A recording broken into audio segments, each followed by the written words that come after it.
Sait akamning mashinasi nima qilyapti? Voy bolajonim, ketdi dadamizning mashinasiga o'tiramiz ham. Ketdik.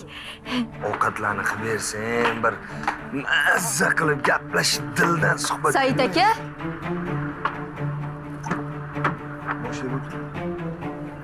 Sen bu yerda nima qilyapsan? siz bu yerda nima qilyapsiz? Kim bu Sait aka? Bu haligi uyga borgan keyin gaplashamiz. Men xotiniman. Sen kimsan? Nimalar deyapsan? Mama xotinlari. Nima? Men qonuniy xotiniman. Uyga borgan keyin gaplashamiz dedim senga. Xotinim o'lgan degandi shekil. Yil o'tsa, zaksda o'tamiz degandingiz. Sabina, hammasini tushuntirib beraman. Sait aka, nimani tushuntirasiz? A? Hali meni o'ldiga chiqardingizmi? Uyalmaysizmi? Bitta bolangiz bor-ku, axir uyalmaysizmi?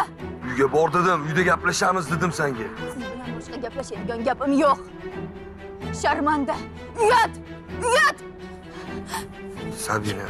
O'lgan xotini shu ekanda. Yo'q. Hech nimani eshitmayman. O'chiring, iflos.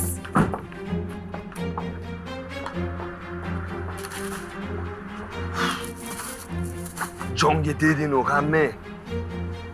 Shu qilganlaring uchun hali chet elda olib kelaman. Hech kim tanimaydi.